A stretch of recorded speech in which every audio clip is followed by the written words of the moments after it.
أعوذ بالله من الشيطان الرجيم. بسم الله الرحمن الرحيم. وتوكل على الله وكفى بالله وكيلا. ما جعل الله لرجل من قلبين في جوفه وما جعل أزواجكم اللائي تظاهرون منهن أمهاتكم وما جعل أدعياءكم أبناءكم ذلكم قولكم بأفواهكم والله يقول الحق وهو يهدي السبيل.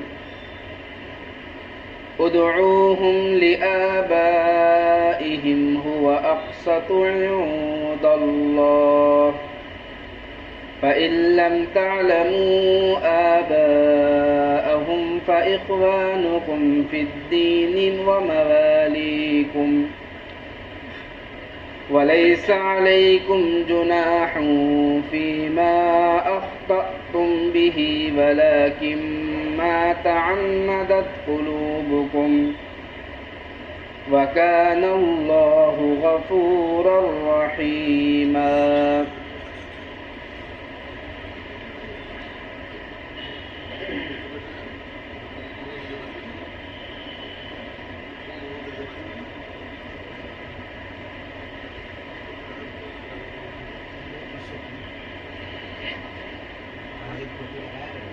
سورۃ الاحزاب کی ابتدائی آیات کی تفسیر چل رہی ہے اور اس سے پہلے وحی کے متعلق کچھ تفصیلات عرض کی گئی تھی کہ وحی جو ہے وہ کس چیز کو کہتے ہیں اور انبیاء علیہم الصلاۃ والسلام پر وحی کن طریقوں پر نازل ہوتی تھی اور نبی کریم صلی اللہ علیہ وسلم پر 6 طریقوں سے وحی نازل ہوتی تھی جس کا تذکرہ کیا گیا تھا پچھلی تفسیر میں. اب یہاں سے اللہ تبارک و تعالی نبی پاک صلی اللہ علیہ وسلم کو اپنی ذات عالی پر توکل کا حکم دے رہے ہیں کہ آپ اللہ پر بھروسہ کریے وتوکل علی اللہ، کیونکہ اللہ ہی ہے جو کاموں کو بنانے والا ہے.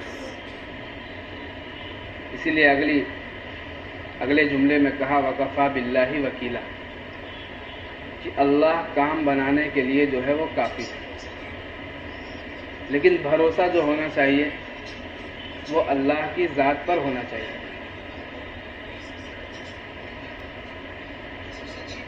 دیکھیے توکل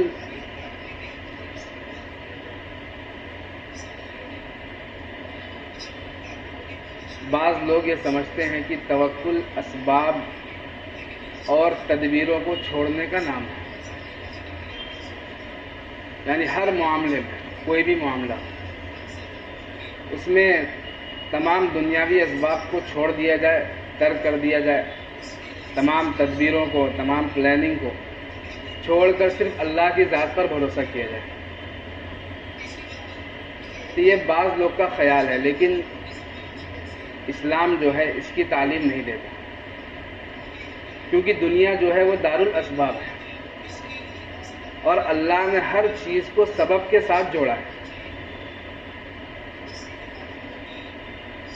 اب اگر کوئی شخص کسی شخص کو کہا جائے کہ بھائی کھانا کھا لو، تو وہ کہے کہ میرا اللہ پر بھروسہ ہے، میں نے اللہ پر توکل کر لیا، تو اسے جو ہے بیوقوف کہا جائے گا کہ اللہ پر توکل کرنے کا مطلب یہ نہیں ہے کہ تو کچھ مت کھا، بلکہ تو کھانا کھا، لیکن توکل اللہ کی ذات پر کر کہ اس کھانے کے ذریعے بھوک جو مٹائے گا وہ اللہ مٹائے گا. اس کو کہتے ہیں توکل. اب کوئی شخص بیمار ہے، اس کو کہا جائے کہ بھائی تو جو ہے وہ علاج کروا لے فلاں ڈاکٹر کے پاس. اب وہ کہے کہ بھائی میرا جو ہے اللہ کی ذات پر بھروسہ ہے اور مجھ کو شفا دینے والا کون ہے؟ اللہ ہے، مجھے اس کی ضرورت نہیں. تو یہ غلط ہے، بلکہ اسے ڈاکٹر کے پاس جانا پڑے گا، طبیب کے پاس جانا پڑے گا، اور وہاں پر اپنا مرض بتلا کر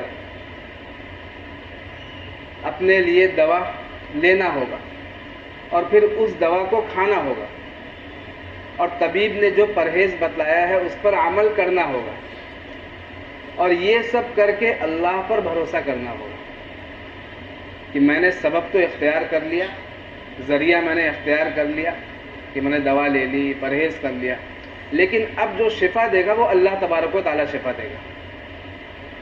یہ ہے توکل.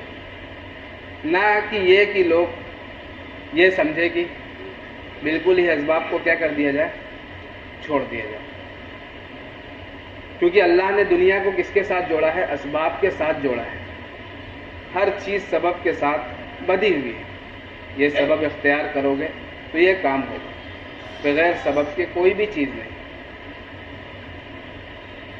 اسی لیے حدیث پاک میں آتا ہے، حضرت عمر رضی اللہ عنہ سے روایت ہے، وہ فرماتے ہیں کہ لو انکم تتوکلون علی اللہ حق توکلہ، اگر تم اللہ پر ایسا توکل کرو جیسا کہ اس پر توکل کرنے کا حق ہے، لرزقکم کما یرزق الطیر، کہ اللہ تم کو اس طرح رزق دے گا جیسے اللہ پرندوں کو رزق دیتا ہے.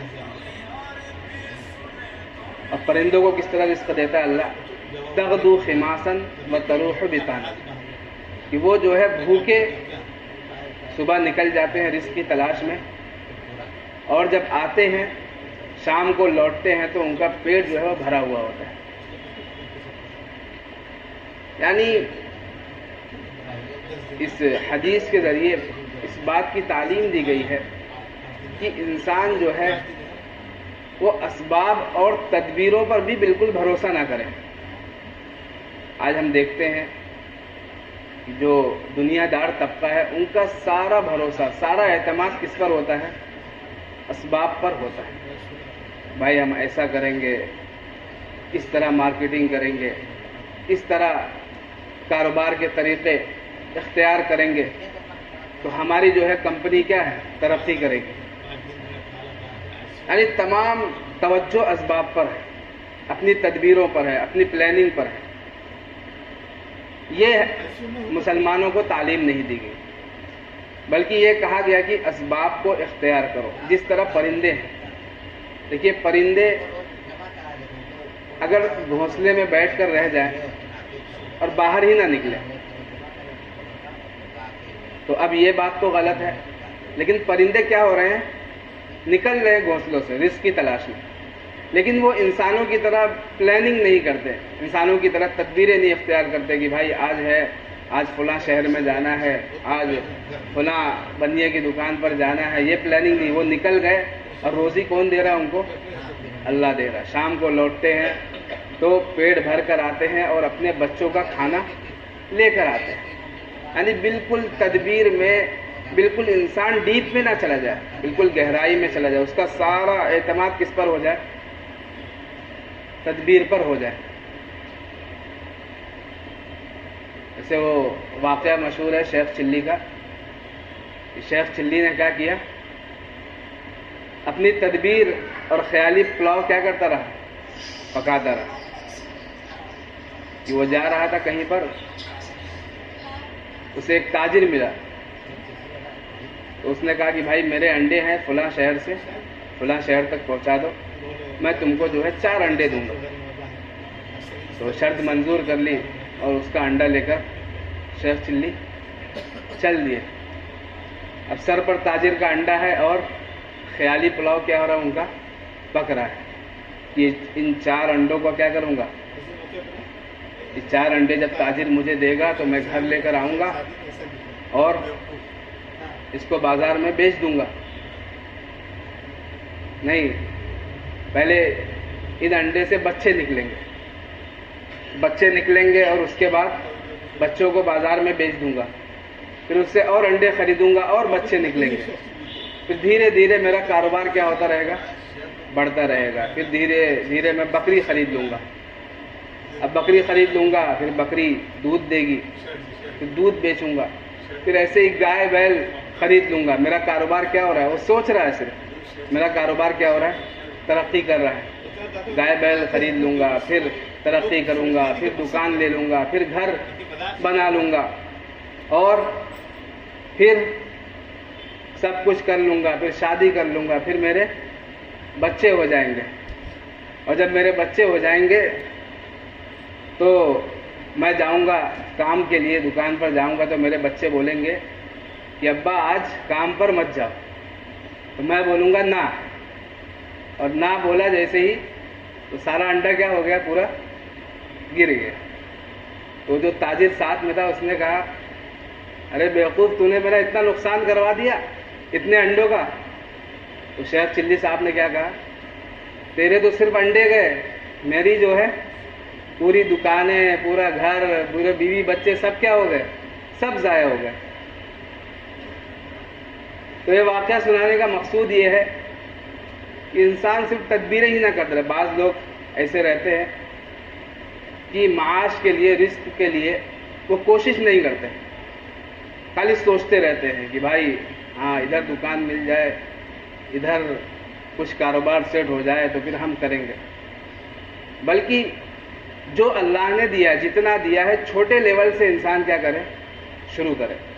اسی لیے رزق کی پھر کمی کا شکار رہتے ہیں، روتے ہیں کہ اللہ نے کیا، ایسی باتیں کہہ دیتے کہ اللہ نے ہمارے لیے رزق بنایا ہی نہیں کیا۔ جب اللہ تعالیٰ تقدیر لکھ رہے تھے تو ہمارے لیے رزق اللہ نے نہیں لکھا۔ تم اللہ کے حکموں کے مطابق چل ہی نہیں رہو۔ اللہ تو کہہ رہا ہے کہ تم پرندوں کی طرح رہو، کہ پرندے جو ہے صبح یہ نہیں سوچتے، یہ پلاننگ نہیں کرتے آج ہمیں کہاں جانا ہے، بلکہ وہ نکل جاتے ہیں رزق کی تلاش میں۔ اب تم رزق کی تلاش میں نکلو، تدبیر اختیار کرو، سبب اختیار کرو۔ اب اگر اللہ تم کو روزی نہ دے پھر تم شکایت کر سکتے ہو، تب بھی شکایت کا حق نہیں، لیکن پھر آدمی بولے تو الگ بات ہے۔ تو یہ ہے توکل، کہ توکل جو ہے وہ اسباب کو چھوڑنے کا نام نہیں، بلکہ توکل اس کو کہتے ہیں کہ اسباب کو اختیار کرے اور بھروسہ، اعتماد، توکل اللہ پر کرے ہر معاملے میں۔ اسی لیے ہم دیکھیں گے کہ انبیاء علیہم الصلاۃ والسلام، اسی طرح صحابہ، ان کی تاریخ دیکھیں گے، واقعات بھرے پڑے ہیں کہ اللہ پر کیسا ان کا توکل تھا۔ جب اللہ پر ان کا توکل تھا تو اللہ نے ان کا کام بھی کیا کر دیا، ان کا کام بھی اللہ نے بنا دیا، کیونکہ جس طرح بندے کا گمان ہوتا ہے اللہ کے ساتھ، اللہ ویسا ہی معاملہ کرتا ہے۔ حضرت ابراہیم علیہ السلام کا واقعہ لے لیجیے کہ حضرت ابراہیم علیہ السلام کو جب انہوں نے بتوں کو توڑ دیا تو ان کی قوم نے، جب نمرود نے حکم دیا کہ آگ جلاؤ، اور ایک گڑھا کھودا گیا، اور گڑھا کھود کر اس میں ابراہیم، اور آگ اس میں کیا ہے، آگ جلائی گئی، اور اتنی اونچی آگ ہو گئی کہ اگر اس کے اوپر سے کوئی پرندہ بھی گزرتا تھا تو وہ جو ہے جل کر بھسم ہو جاتا تھا۔ اب ان کو پھینکنے کا مسئلہ آیا، جب پھینکنے کا مسئلہ آیا تو ظاہر سی بات ہے اتنی بڑی آگ میں پھینکنے والا جو جائے گا وہ بھی کیا خطرے میں ہے، کہیں وہ بھی نہ جل جائے۔ تو منجنیق ہوتی تھی، ایک طرح کا آلہ جس سے کیا ہے، رسی کا آلہ ہوتا تھا، اس سے چیز کو دور پھینکا جاتا تھا، تو ان کو منجنیق میں ڈالا گیا اور پھینکا گیا۔ تو آتا ہے روایات میں کہ جو اس وقت فرشتے تھے اور زمین و آسمان کی مخلوقات تھی وہ پکار اٹھی کہ اللہ اس روئے زمین پر صرف ابراہیم تیرا بندہ ہے جو تیرا نام لینے والا ہے، اب اگر یہ بھی جو ہے جل جائے تو پھر تیری عبادت کرنے والا کوئی نہ رہے گا۔ تو فوراً اللہ تبارک و تعالیٰ نے کہا ٹھیک ہے، اگر تم بچا سکتے ہو تو جا کر بچا لو۔ اب پانی کا فرشتہ ابراہیم علیہ السلام کے پاس آ رہا ہے کہ ابراہیم تم جل رہے ہو، تم کو آگ میں ڈالا جا رہا ہے، تم اگر حکم دو تو میں پانی کے ذریعے جو ہے آگ کو بجھا دوں۔ تو ابراہیم علیہ السلام نے کہا کہ مجھے تمہاری ضرورت نہیں۔ ہوا کا فرشتہ ہے، اے ابراہیم تم حکم دو، ہوا کے ذریعے میں آگ کو جو ہے وہ بجھا دوں ہوا چلا کر۔ تو ابراہیم علیہ السلام نے کہا کہ مجھے تمہاری ضرورت نہیں ہے۔ حضرت جبرائیل علیہ السلام یہاں تک آئے، حضرت جبرائیل نے کہا تو ابراہیم علیہ السلام نے ان کو بھی یہی جواب دیا کہ مجھے تمہاری ضرورت نہیں ہے۔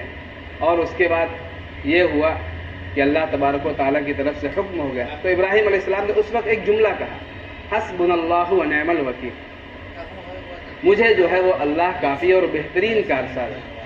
یہ ابراہیم علیہ السلام کا جو ہے اللہ پر یقین تھا اور اللہ پر توکل تھا، اور اللہ نے ان کے ساتھ ویسا ہی معاملہ کیا کہ ابراہیم علیہ السلام آگ میں چلے گئے اور اللہ کی طرف سے آگ کو حکم ہوا یا نار کونی بردا و سلاما علی ابراہیم، آگ تو ٹھنڈی ہو جا اور ابراہیم کے لیے سلامتی والی ہو جا۔ تو یہ ہے یقین اور یہ ہے توکل کہ اللہ کی ذات پر ایسا توکل ہونا چاہیے۔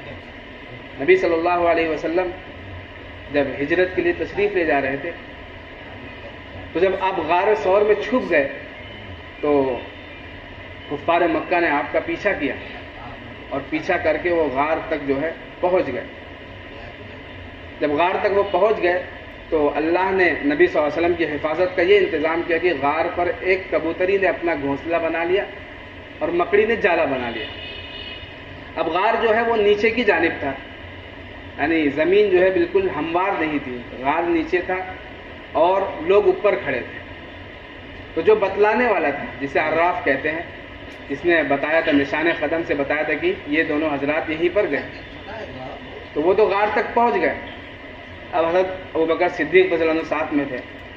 اب انہیں خوف ہوا کہ اللہ کے رسول اگر ان لوگوں نے اپنے قدم پر دیکھ لیا، کیونکہ وہ لوگ اوپر تھے غار نیچے تھا، کہا اگر قدم سے دیکھ لیا تو ہم لوگ کو وہ لوگ دیکھ لیں گے۔ حالانکہ ایسا معاملہ، لیکن نبی صلی اللہ علیہ وسلم نے بالکل آرام سے یہ جواب دیا، اے ابو بکر ما ظنک یا ابا بکر باثنین ثالثہما اللہ، اے ابو بکر تمہارا ان دو شخصوں کے بارے میں کیا خیال ہے جن کا تیسرا جو ہے وہ اللہ ہے۔ یہ ہے اللہ پر توکل کہ دکھا دیا کہ غار میں دشمن پہنچ چکا ہے لیکن اللہ پر کس طرح کا اعتماد ہے کہ اللہ پر بھروسہ ہے کہ بچانے والی ذات اللہ کی ہے اور اللہ ہی بچائے گا۔ اور ویسا ہی ہوا کہ وہ لوگ کیا ہو گئے، واپس لوٹ گئے۔ ایک روایت میں تو یہاں تک آتا ہے کہ آپ صلی اللہ علیہ وسلم نے فرمایا، اے ابو بکر اگر یہ لوگ اس راستے سے اندر بھی آ جائے تو ہم اس راستے سے جو ہے وہ نکل جائیں گے۔ اور کہتے ہیں کہ اس جگہ پر کچھ بھی نہیں تھا، پتھر تھا، لیکن وہاں پر حضرت ابوبکر نے دیکھا کہ وہاں پر جو ہے پہاڑیوں میں ایک راستہ بن چکا ہے اور وہ راستہ جو ہے باہر نکل رہا ہے۔ تو یہ ہے اللہ پر توکل کہ اللہ پر توکل ہوگا تو اللہ کیا ہے، انسان کو ہر مصیبت سے، ہر پریشانی سے اللہ تبارک و تعالی بچا لیں گے۔ مشہور واقعہ نبی صلی اللہ علیہ وسلم کا کہ آپ صلی اللہ علیہ وسلم ایک غزوے سے لوٹے اور ایک درخت کے نیچے جو ہے نبی صلی اللہ علیہ وسلم آرام کے لیے لیٹ گئے، کیکر کا درخت تھا۔ تو وہاں پر ایک بدبو آیا اور نبی صلی اللہ علیہ وسلم نے تلوار جو ہے وہ درخت سے لٹکا دی تھی۔ آپ کی تلوار لے لی، ہاتھ میں سونت لی اور کہا کہ میں یمنعک منی، اب بتاؤ اے محمد تم کو مجھ سے کون بچائے گا؟ تو نبی صلی اللہ علیہ وسلم اطمینان سے اٹھے اور کہا کہ مجھ کو تم سے اللہ بچائے گا۔ کہا اللہ۔ پھر اس نے کہا میں یمنعک منی، دیکھ لو میرے ہاتھ میں تلوار ہے اور تمہاری گردن میرے سامنے ہے اور ہم تمہارے دشمن ہیں، ابھی میں تم کو قتل کر سکتا ہوں۔ تو سوال کر رہا من یمنعک منی، آپ نے کہا اللہ۔ تیسری مرتبہ پوچھا اے محمد کون تم کو مجھ سے بچائے گا؟ آپ نے فرمایا اللہ۔ آپ نے جب تیسری مرتبہ اللہ کہا تو اس کے ہاتھ سے جو ہے تلوار، جو اس کا ہاتھ کانپا اور اس تلوار اس کے ہاتھ سے کیا ہو گئی؟ چھوٹ گئی۔ پھر اللہ کے رسول نے وہ تلوار اٹھا لی اور کہا اب تو بتا کہ تجھ کو مجھ سے کون بچائے گا؟ اب اس کے پاس تو ایمان تھا نہیں، جب ایمان نہیں تھا تو یقین و توکل بھی اللہ کی ذات پر نہیں ہو سکتا، ظاہر سی بات ہے۔ اب وہ پریشان ہو گیا، منت سماجت کرنے لگا کہ یہ اللہ کے نبی، آپ تو اللہ کے نبی ہیں، مجھے چھوڑ دیجئے، مجھے جانے دیجئے، اب میں جو ہے کیا کہتے ہیں اب ایسا کام نہیں کروں گا۔ تو اللہ کے نبی نے کہا کہ کیا تم اس بات کی گواہی دیتے ہو کہ اللہ ایک ہے اور محمد صلی اللہ علیہ وسلم یعنی میں اللہ کا رسول ہوں؟ تو اس نے کہا میں ایمان نہیں لاؤں گا، ایمان لانے سے بھی انکار کر دیا، لیکن اس نے یہ کہا کہ میں آپ سے جو ہے وہ جنگ و قتال نہیں کروں گا اور جو آپ سے جنگ و قتال کر رہے ہیں ان کا ساتھ نہیں دوں گا۔ تو آپ نے جو ہے اس کا راستہ چھوڑ دیا۔ یہ نبی صلی اللہ علیہ وسلم کے کیا تھے؟ اخلاق تھے۔ حالانکہ نبی صلی اللہ علیہ وسلم چاہتے تو اس کو قتل کر دیتے، کافر تھا اور آپ کو مارنے کے ارادے سے آیا تھا، قتل کرنا بھی جائز تھا، لیکن یہ نبی کا اخلاق تھا کہ نبی نے اس کو چھوڑ دیا۔ پھر وہ اپنی قوم میں گیا اور اس نے بتلایا کہ میری ملاقات نبی صلی اللہ علیہ وسلم سے ہوئی، محمد سے ہوئی اور ایسا معاملہ ہوا، اور انہیں ان کے اخلاق تھا کہ انہوں نے مجھ کو کیا کر دیا؟ چھوڑ دیا۔ تو اس کی ساری قوم جو ہے بعد میں ایمان لے کر آ گئی۔ تو اصل میں یہ بتلانا مقصود ہے اس واقعے سے کہ یہاں پر بدو پوچھ رہا ہے تم کو مجھ سے کون بچائے گا؟ تو اللہ کے نبی نے کیا کہا؟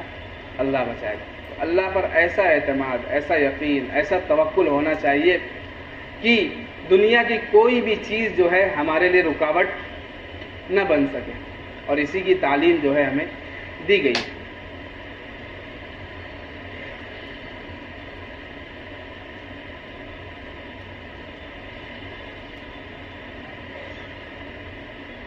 وَتَوَكَّلْ عَلَى اللَّهِ، اور اللہ پر بھروسہ رکھیے، وَكَفَى بِاللَّهِ وَكِيلًا، اور اللہ کارساز ہونے کے لیے کافی ہے۔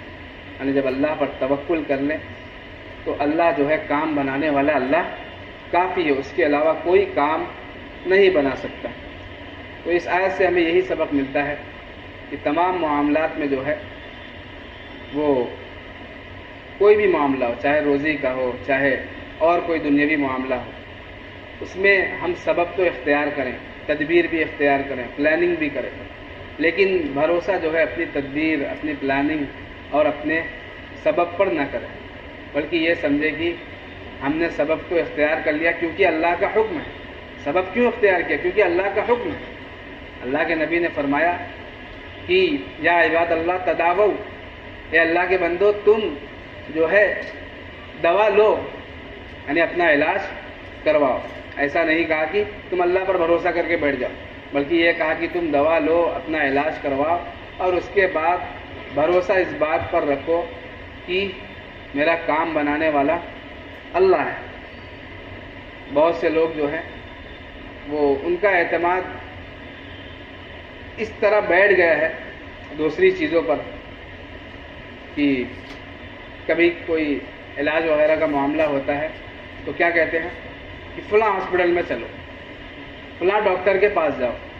تو یہ یقین اور توکل کی کمی ہوتی ہے۔